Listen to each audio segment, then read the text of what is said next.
What's going on, ghosties? Welcome back to Tales of Spooky Coffee House. If you're new here, welcome to our podcast. We're your hosts. I'm Chelsea, And I'm Veronica. and it's time to get spooked. So, how are you, Veronica?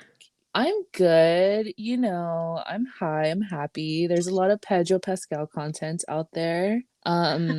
So that's really exciting for me. Obviously, he has The Last of Us, new episode every Sunday, total of 9 episodes. Will I be sad when it's over? No, because I'm just gonna binge watch the whole season over and over again.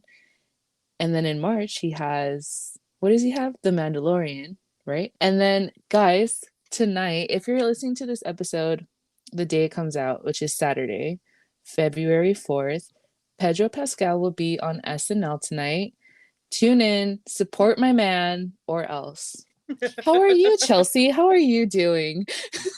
I feel like I just got threatened with my life. Good, good, good. That's how serious this is. Imagine. I'm just kidding. I am excited though. I'm excited to see him be goofy because he's a goofy person. So I think he's going to be a really good fit to host SNL. Yeah. I'm sorry to say I probably won't watch it. I'll watch like the rerun of it later, but I don't have the channel or whatever to watch SNL live. You don't have Channel So don't 4? come for me. NBC? No, like I don't have basic cable. Like I we stream everything Basic on online. cable? You don't have like just TV, like the regular No. channels? No. Why? Do you So not don't have like the don't come for antenna me. or what? No, I don't. I don't have the antenna. And I did have the antenna, which my mother-in-law brought us one and we had it for like a week and you couldn't get a channel to save your life out here. I'm So so we just confused. Is your TV a smart TV? yes. Because I have a Roku and it has like a thing where I could just watch live TV, which is just regular like channels. We're gonna Yeah. fix this before I the 4th. So, ghosties, okay. we recorded a week early, so that's why I said that. But hopefully tonight Chelsea is watching the episode. If not, I have failed. Okay. We'll go with that. You can help me Sure, after. So sure. I have some updates. Like Mm-hmm. a lot of updates. Oh gosh. So I got one of my Christmas presents Uh-huh. and I have to talk about it because I'm in love. So my friend got me an astrological planner Mm-hmm. and it's a really pretty like moss green leather bound and it has gold Ooh. Tell me why I could easily and picture that. dude, it's so pretty. Like the gold sprayed edges just really like oh, it's so beautiful. Anyways, so it has a lot to it, right? So Mm-hmm. I have my normal planner, which goes like hour by hour because I need it for work, blah, blah, blah. But this one has all of the like general holidays and dates and stuff. It has all of the moon phases throughout the entire year. It tells Mm-hmm. you exactly what like retrograde, what area, like what zodiac we're under throughout the entire year. Uh-huh. It's also personalized to your well not you have to personalize it, but it's set up so you can personalize it to your astrology birth chart. Oh, fun. I And like I am that. just like, yes, I am so in love with it. Like I started working on it today, putting in my birth chart and everything, and I Mm-hmm. just the feel of it, Aw, oh, yeah. That sounds like so I much just fun. I will post pictures, but I Yeah. love it. I'm And then glad she sent you're, me a you know bunch what, of and I love stickers. that for you. Oh, it has stickers? Stickers. It came with Oh, the oh. the planner. The planner came with one sticker, but then she Yeah. sent me extra stickers, and they were like spooky and pretty, and one of them was Ghostface. So I was super excited about the whole Oh, package. yeah, stickers are fun. I love stickers. Me too. I have Speaking of stickers on my Ghostface, wall, man. But yeah, speaking of Ghostface. I can't put stickers on my wall because well, for one, I'm renting, but also like I want to keep them forever. So you don't even use them?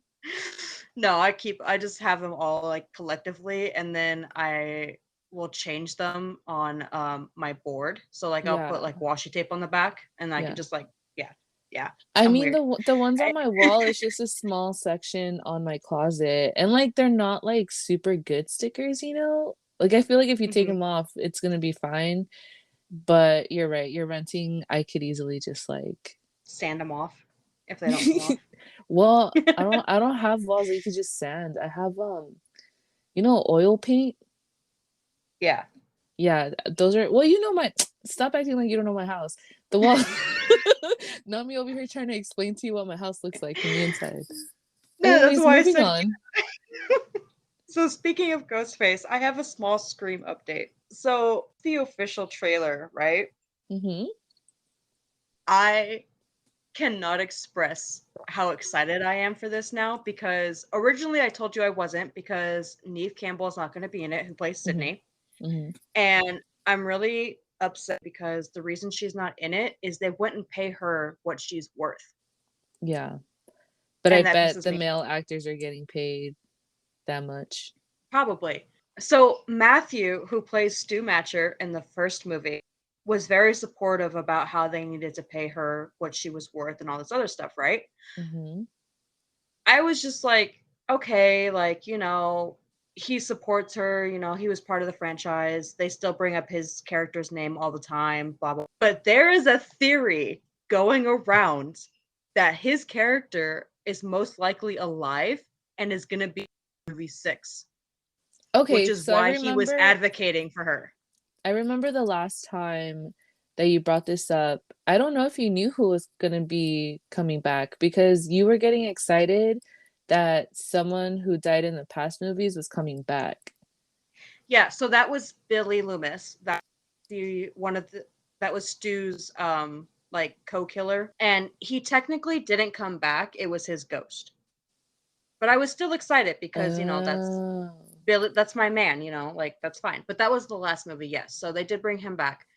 So, but this is supposed to be like he's still alive and he is one of the killers because there's multiple killers in this movie. They've already spoiled that. And they had a shrine in the trailer, Mm-hmm. and every single like diehard Scream fan has been like they like you have to find the Easter egg in there, Yeah, and they yeah. have been going frame by frame everything that is in this shrine, and they should make it an actual museum because I would go because they have all 9 of the original killers, or not the original, but like all of the killers throughout the franchise. They have all of their costumes. They have props from the original, like, well, not the original, from the killings, different things. They have outfits, like bloody outfits. There is so much in there, and I love the fact that my TikTok is nothing but people going frame by frame of what's in mine because I love it. I'm here for it. I'm excited for you. Excited. Like I was like hesitant because, Sydney's not going to be in it, and this Yeah. is, so I think I might have to force myself to sit down and watch all of these movies so I I could would like really keep up love it. with what you're telling me, like know what you're I you're would talking really love about. it if yes, please do it. Like let's video chat together and we'll watch the movies at the same time. Okay, I'm down for that. And then you can quiz me after, just to make sure I gathered all the information. Oh, yes. I would be so excited. But okay, so moving on. I want to tell everybody before we get like nitty-gritty stuff, there's a book club that I thought ghosties would be interested in. It's called Nightmares from Nowhere Book Club. They are a hold on. They're a San Antonio, Texas bookstore, National Book Club, Nightmares from Nowhere, that anybody can join. It is subscription based because they send you the book monthly, and it's $27 a month for a brand new hardcover, which if you live in Texas, you can just pick it up from the store. But for $27 for a hardcover is considering they usually start at 25 and can go up to like as much as 35, $40 a book. Hmm. Like, have you ever bought a hardcover Stephen King? That is ridiculous. But anyways, No, so I haven't actually. dude, his books are like 35, $40. Yeah, I have It's I have a few Stephen King books, but yeah, like the It book, I got the special one, the new one, where it has mm-hmm. a little boy with the red balloon. I don't think I remember really caring about the price though. I think I just really wanted the book. But yeah, they are But expensive. yeah, so I thought, Ghosties might be interested because it is a monthly horror novel. It's a new book that comes out every being part of the membership gets you not just the book, but you also get virtual events where you get to like meet the authors and stuff. You get an enamel pin for joining. Cool. Yeah, and there's like a bunch of other stuff in the welcome email. So I thought it seems to share it if you were interested. Even if you just want to do it for like a few months, you know? Yeah, yeah, like you can always get a new horror book. Why not? That's cool. Thanks for sharing that. Yeah.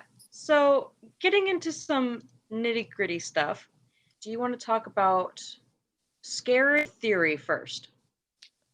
Theory. Theory. Okay.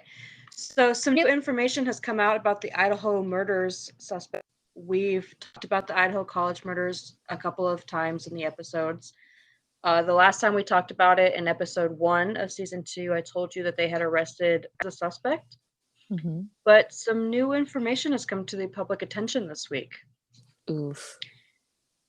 So it turns out that Brian got his master's degree in criminology from DeSales University in Pennsylvania, and he studied under forensic psychologist and serial killer expert Catherine Ramsland. Now, don't know who Catherine Ramsland is. She collaborated with serial killer Dennis Rader on her book Confessions of a Serial Killer: The Untold Story of Dennis Rader. Do you know who Dennis Rader is? I don't think so. You probably know him by his serial killer name. He's the notorious BTK murderer. Ugh, that asshole. He's such a dumbass, Yeah. I swear. Okay, continue, sorry. Before we can do you know what BTK stands for? Yeah, I did when I first I heard a Read podcast about him? of I listened to an episode about him and he was explaining how he was trying to come up with different like his serial killer name, you know, because he thought it was so cool and he wanted one for himself. But I Yeah. forgot what is it? It stands for bind, torture, Yeah, and kill. yeah. I was surprised at how many people like didn't know that at all. Like just thought that that was his name was the BTK killer. Like at least you knew like that it had a Meaning title to to it or it, but something. Yeah. so it turns out that Brian is said to be fascinated by the criminal mind, and he solicited information for a research study from former criminals. He asked questions like, "Why did you choose that victim?" And after committing the crime, what were you thinking and feeling? So, we talk about killers all the time. Talked about we want to understand like what they're thinking and feeling, Yeah. but I think this dude took it just a little bit too far. I don't Yeah. think. I know. He definitely took it like super far. Hmm, Um hmm.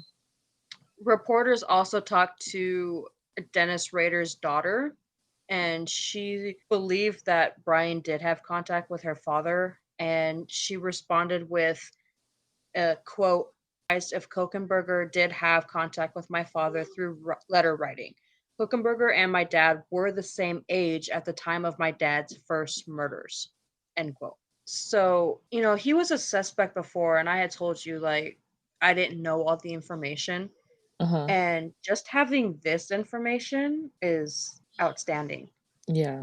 I love how you've been able to get like updates. You know what I mean? Like sometimes Yeah. you talk about something and you expect there to be updates, but nothing. Yeah, this is definitely something I want to keep everyone updated on because this was a tragic event that happened, and I know there's plenty of others. And why do you think this has gotten so much attention? Like, Because it's just bizarre, nothing makes sense. Or it didn't at first, you hmm know? So I think that kind of pulls people in. And I think we're kind of going through an era of like a true crime era, especially with TikTok. hmm So I think that has a lot to do with it. yeah, TikTok has helped solve so many murders. It's ridiculous. Oh, TikTok. Okay, so you ready for the scary thing? Yes. So, for the first time in 100 years, a full Book of the Dead papyrus has been uncovered earlier this week. Okay, first And of all, congratulations on finally saying that word right. I, I, Jesus, I that was don't know funny. why. I don't know why I always say papaya. I honestly have no idea why. Oh, I But love it. Okay, wait, I you have to reread it. You have to say that again because I was too like focused on the fact that you said it right. So let's start over really quick. Just start over. for the first time in 100 years, a full Book of the Dead papyrus has been uncovered. So what And does all I need Book to of the say, Dead mean? okay, so Book of the Dead is a text that has a bunch of spells, like things to do when somebody dies. But they just need to put it the fuck back because if anybody has watched if anybody's watched The Mummy, okay, bad things happen when we fuck with Egyptian shit. And LOL. like and what the worst part is yes, they found this uh, you know, people are going to say that it's a beautiful ancient artifact, and I'm not going to lie, it is. Like the fact that we found a full one and not a partial one is Mhm. amazing. But also, they need to quit trying to fucking curse us so early in the year. It's too early for this. I They they mean, they is started a it though? rumor, okay? Uh-huh. They started a rumor, I don't know who, but they had found a tomb belonging to Cyrus. That actually wasn't true. They didn't find his tomb, Mhm. but they have found a mummy near Luxor that is believed to be over 4,000 years old. And they need to stop going into tombs I and think I bringing heard out about that one. mummies. And I think you know how like the bodies are in that like thing, what do you call it? The tomb, but it's like shaped as a Oh, like their version of the casket, a sarcophagus. yeah, yeah, yeah. And I saw a Uh, video of them literally opening it. And like oh all my of the god, no, they need comments to were stop. literally yeah, all of the comments were literally just like you. Like put that shit back where it belongs. They need to stop messing with the Egyptians. Like they are very ancient Egyptians, at least, were very protective of their dead, and to bother a pharaoh or a god or goddess, like you need to stop. Like 2020 was enough. Do we really want to relive another, you know, pandemic that happens because somebody fucked with the Egyptians? Yeah, like I get trying to like learn about history and the feeling of, oh my God, look what we found. This is from like so many hundred years ago. I get it, but also like, would you want your dead body to be dug up like 100 years from now and like, I don't know, like Hmm. respect the dead, respect the past. If you guys hear a creepy little girl in the background, it's Chelsea's daughter. Cause she Did you during hear your her? yeah, during your intro, she was speaking very faintly, and I'm like, oh my God, I love this. The ghosties are gonna be like, oh my God, what was that? I hear a little girl. But yeah, I agree. I agree. Like, leave it alone. Just stop. Just stop. Like I don't want any more bad juju coming forth. Like We have plenty. We have enough to already end us. Like, exactly. fucking giving us Like extra credit and shit. and I think it's worse too because I've been really into like global warming and different things recently. Hmm. And like even the new Pedro Pascal show they talk Hey, about, you that shit's know, scary, and that's a real fungus. yeah. Yeah. And that's just like Ian Somerhalder, he was in V Wars and he's very active with global warming, and it was a show, you know, vampires, but it was a genetic thing that they released from the Arctic because of global warming. So it was encased for, oh, you know, thousands and thousands of years, and it came out because we melted some of the Arctic, Yeah, and it see, was turning people, yeah. that's the thing that I've heard too of like them finding like certain bacterias that either we've never come across or have only existed like way back when. Hmm. And that's coming back because, of all the things melting and shit. So imagine all the chaos and all the I don't know, there's just too much room for this crazy shit to happen. And I think it will Yeah, one and if day. I don't think it'll be our time. I don't know. but I hope not.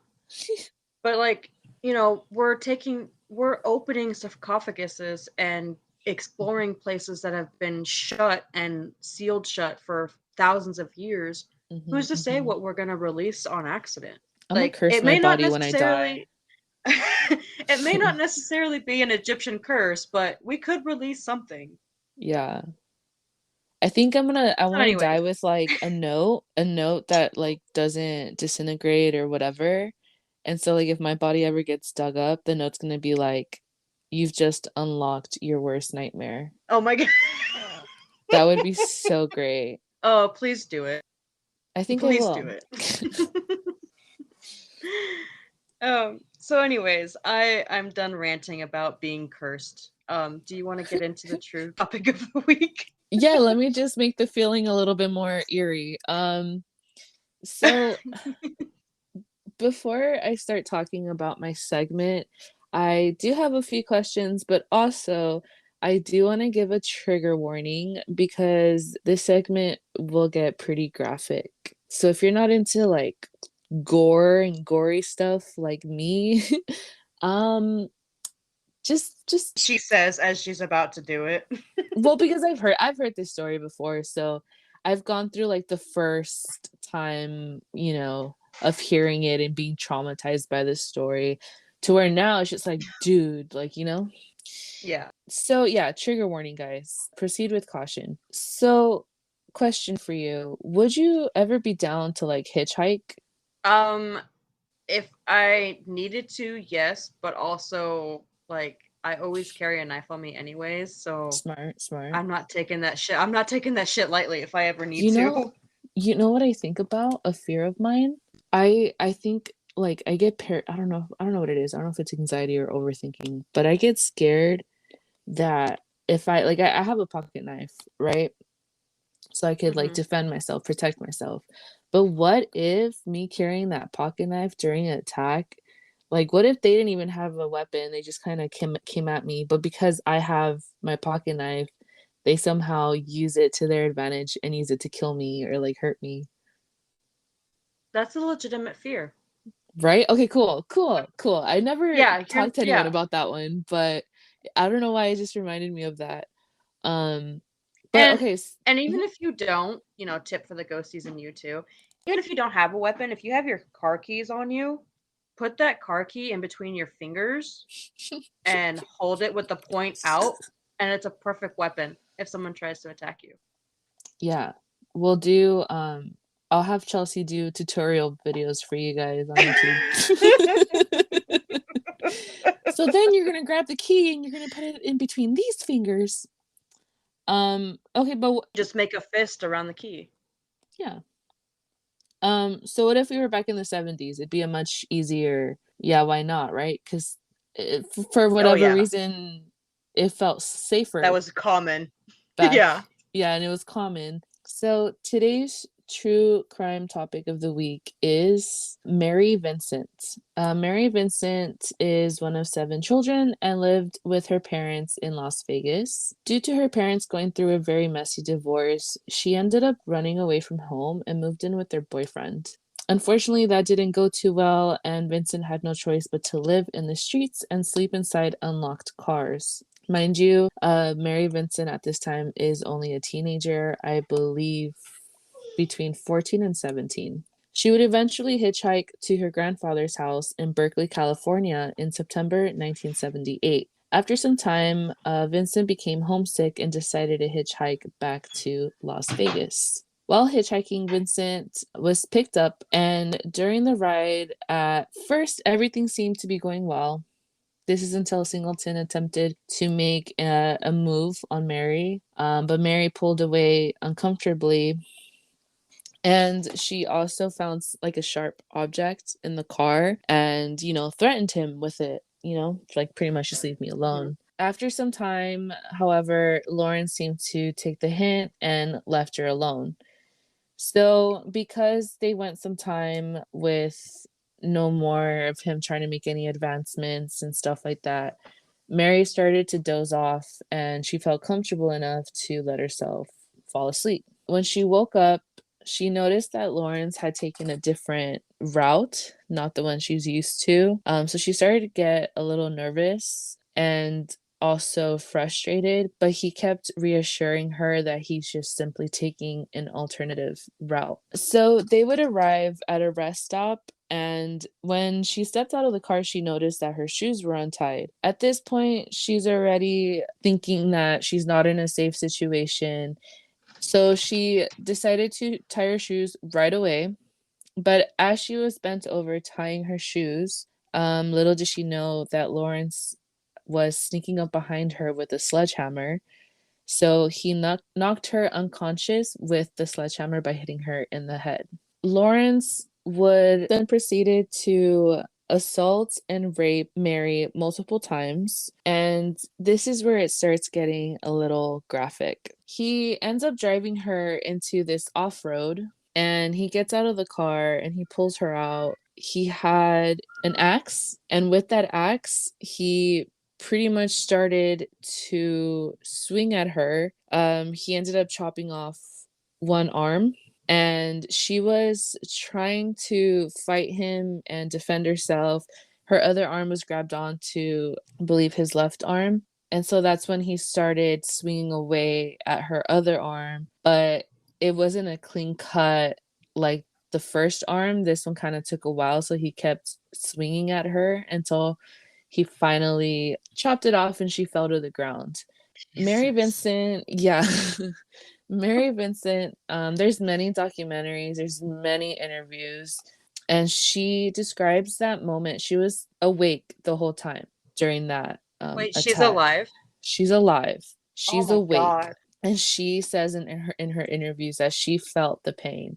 She felt the stinging, the burning. She even felt the hotness or the heat from the blood. I don't know how to say it. So she's like, I was awake and I felt everything. So after he finally chopped off her second arm, she noticed that he wasn't doing anything to her for a good minute. And she looked over and saw him kind of like swinging back and forth. And come to find out, her arm was still attached, gripping onto his shirt to his left arm. So he chopped off her arm, but that because the hand was gripped onto his shirt, it stayed like that. Hmm. So he was trying to swing off her arm off of him. And I think that's just the crazy thing to try to picture, which I kind of have Yeah, to just because that's how my brain works, unfortunately. that's how Um, mine works too. Yeah. so Vincent decided to pretty much play dead. And him thinking that she's dead dragged her down to where there was like this dam type thing, this river almost, and throws her over, I think, like 30 to 50 feet down. She's awake and she's alive, but he thinks she's dead. And so yeah, he pushes her over. She lands on the bottom hard. I think she ended up breaking a few ribs. Like, this Hmm. girl was hurt. She was hurt. Yeah. He Yeah. left, and so when she was doing her best to get up. She has broken ribs and her arms have been chopped off. Okay. Surprised she didn't break legs too. That high of a Yeah, fall. I don't think she broke any legs. I think it was just like ribs. But still, I mean, imagine it's hard to breathe and Yeah. it's hard to move and walk. So she's very she's a genius because she then decided to like rub mud on her wounds, like whatever is Hmm. left of her arms. So the bleeding, she could get control of the bleeding. She Yeah. went back onto the highway and she lifted her arms up so it would help with the bleeding and also so her muscles wouldn't fall out. Hmm. Fucking crazy. And the first sign of hope, the first car that drove past her, once the driver and the passengers saw what they saw, they got scared and they drove off. Unfortunately, they didn't stop. I mean, realistically, that's not surprising because, seeing that, you I don't know don't what I know would what do. I that would be in person. shock. I would too. And honestly, I would stop. I don't If I had my kids with me, I wouldn't put them in like in danger. Mhm. So it would be very hard for me to get out of the car to make sure she's okay. If I'm not alone, if there's another adult with me, then absolutely we're stopping the car, we're helping her. Mhm, mhm. But I couldn't risk, you don't know what happened. Somebody could be following her. You could be next. Like, you Yeah, you just don't know. And that's the sad truth. I don't blame that car. I definitely would have called 911 at least, done yeah, something, but yeah. Well, also, this yeah. is 70s. I don't think there were any cell phones. That's true. That's true. The gas station. So Let me go to the gas station and call 911. eventually, she did get help. So, moving on, Lawrence was sentenced to only, ready? 14 years. That's 14 it. years due to the maximum allowed in California at the time. So, due to like the California laws at the time, yeah, for attempted murder, he was only sentenced 14 years. But if, See, that's the thing. Like, I feel like there shouldn't be a limit because, yes, he didn't actually kill her. It was attempted murder, but the brutality of it yeah, is sick. well, I mean, I guess this will piss you off a little bit more. So Oh, after God. after 8 years due to good behavior, he was released on Shut the parole. fuck up. Mhm. Shut the fuck up.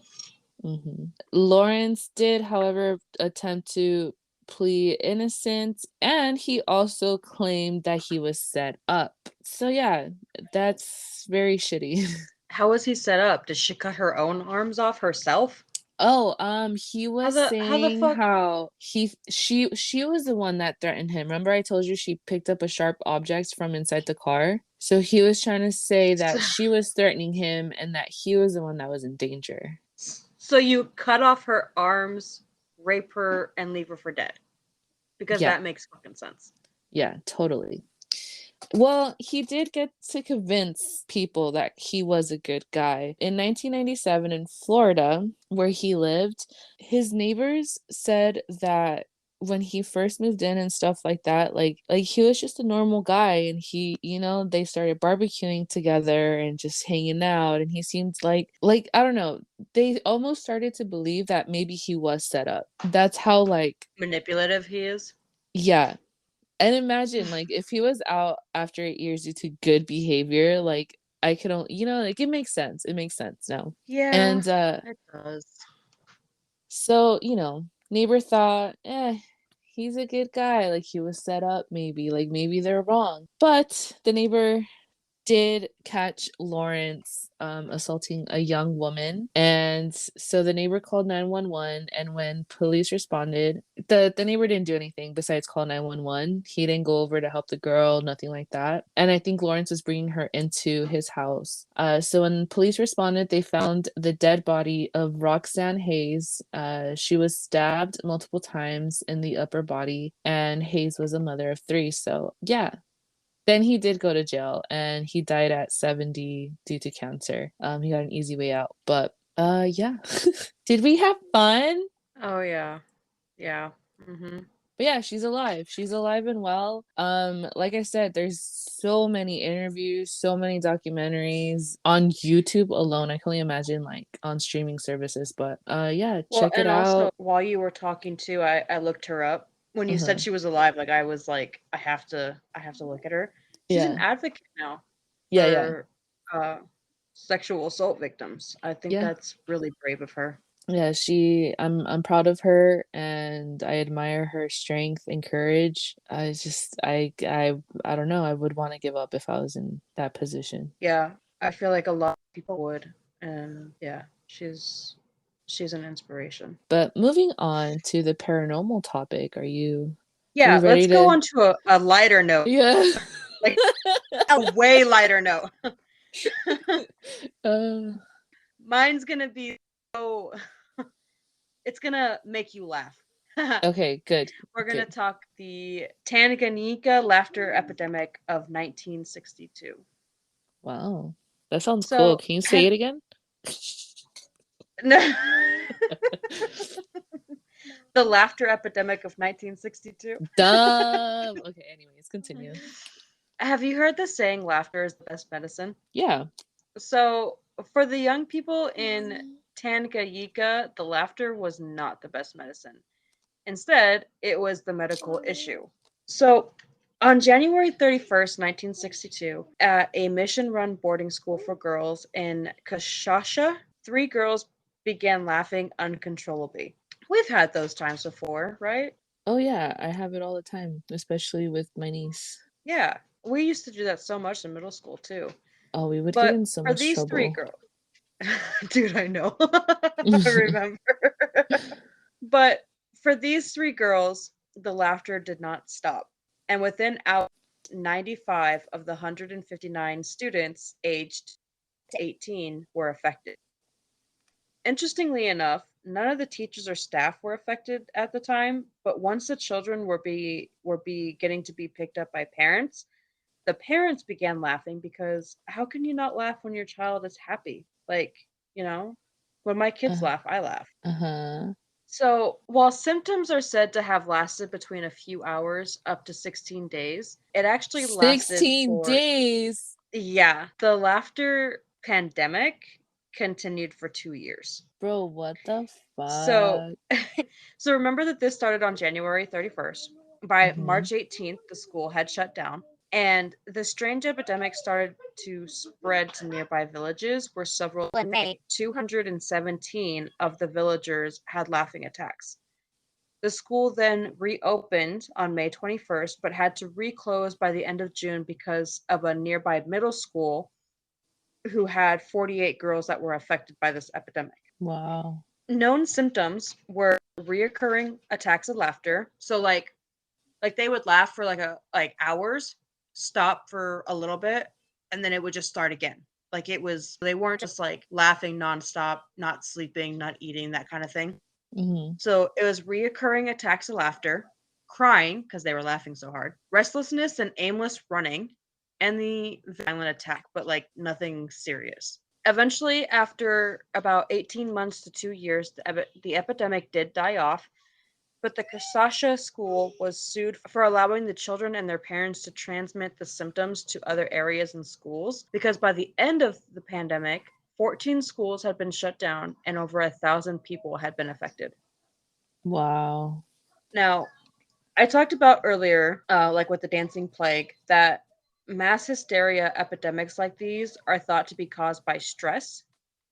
And so, a leading theory that's explained by linguist Christian Hempleman theorizes that the epidemic was a stress induced mass psychogenic illness, or an MPI. Difference for between an MPI and mass hysteria is that you can't control the symptoms of an MPI because it's an internal nerve illness, whereas mass hysteria is just like an overactive imagination. So he believes that this was a mass psychogenic illness because Tanganyika had just won its independence, and students were more than likely feeling stressed by the higher expectations from teachers and their parents. So, in other words, the popular phrase, if you don't laugh about it, you'll cry, comes to mind because, they had a lot going on, so they would rather laugh about it than stress about it. Mhm. So, yeah, that yep. Tanganyika Laughter Epidemic of 1962. Man, I can't imagine. Like let's talk about it. Let's talk about it because I cannot imagine. Okay, listen. Ghosties. if you if you know me, you know that Oh yeah. Oh yeah. and like I can't laugh more than like 10 minutes, 5 minutes without like being on the verge of death. You know what I mean? Like your stomach Yeah. is killing me or killing you and like you can't Mhm. breathe, you're crying. But to Yeah. go hours with nonstop laughter? No, like the headache, the migraine that I get after I laugh. Like, you know what I mean? Oh, Yes. I know. Imagine. wow. That's crazy. And that, you know what? And it's not that long ago. It was 1962. Mhm. Yep. So Why next can't we time, get that? You know what I mean? Next time what? why can't we get what, a laughing epidemic? Yeah, rather than this fucking COVID shit. I'd rather You catch a know, laugh or catch the meow from last week. catch a case of the meows or the Yeah. laughter. Yeah. I'd rather Yeah, much meow. I really would. as you don't resort to biting. Yeah. And if you guys don't know what we're talking about, please go listen to our last episode. I promise you will laugh. It's worth it. It's It's so worth worth it. it. It's so worth it. So yeah, you ready for the tarot reading? I am. So this week's tarot reading is for Maddie, and Maddie requested a reading before. And if you remember, Ghosties, we actually have two different Maddies on the show that we've done readings for. So this is Maddie number one, right? Right? Sure. I believe so. I don't Yeah, know. we'll go with that. So, anyways, Maddie question was, what does the goddess Hecate have to say to me? She said that she's been getting signs from the goddess that she wants to communicate with her. And so we've chosen a tarot spread created by Tarot Pugs. How cute is that name? That's cute. And it's a 6 card spread. Now, if this goddess sounds familiar to you, it's because she is the Greek goddess of ghosts, magic, the moon, necromancy, and crossroads. She's a pretty well known goddess. If you don't recognize her name, probably seen pictures of her or you've heard it pronounced differently. A lot of people are like Hecate and other wrong. But anyways, this goddess is not one to console or soothe as other goddesses might, and always give advice and guidance needed, but won't sugarcoat it. So I'm very excited to hear what the cards say because of this, like just knowing Mm-hmm. that about her. So card 1 is need to face and acknowledge. Card 2 is what important lesson you need to learn. Card 3 is the key to your happiness. Card 4 is what needs to end in your life. Card 5 is what will be reborn in your life. And card 6 is the final message from Hecate. So, card 1, what you need to face and acknowledge, comes through of cups. Now, this card is the attraction card. So, you need to face that you are likely sought after in many areas of your life.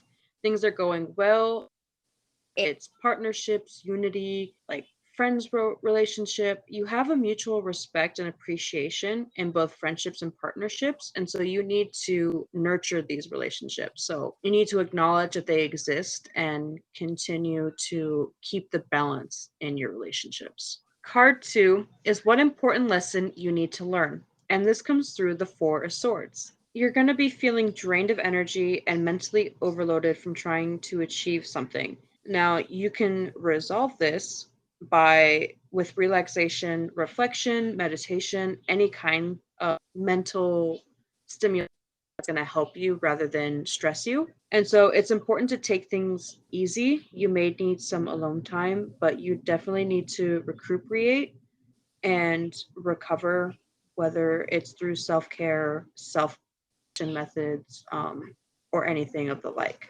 I was about to say self-care, Maddie. Mm-hmm. Self-care. Yeah. So, card 3 is the key to your happiness, and this comes through the King of Cups. The key to your happiness is being emotionally balanced, compassionate, diplomatic, and calm. You're a loyal person and a good listener, and you make a great spiritual guide or counselor, but you have to balance between the intellect and emotions and a deep knowledge and awareness of yourself. So, what I'm getting so far definitely is to just you definitely have to have that balance between everything in your life right now and definitely Mm-hmm. focus on you as much as focusing on like keeping the relationships in your life and being there for yourself just The as much as you amount are for others. the amount of energy that you put into others, put that into Put into yourself. yourself. So, card 4 is what needs to end in your life. And this comes through the 7 of Swords. There's a lot of deception around you, or someone is getting away with something, and you need to bring attention to it.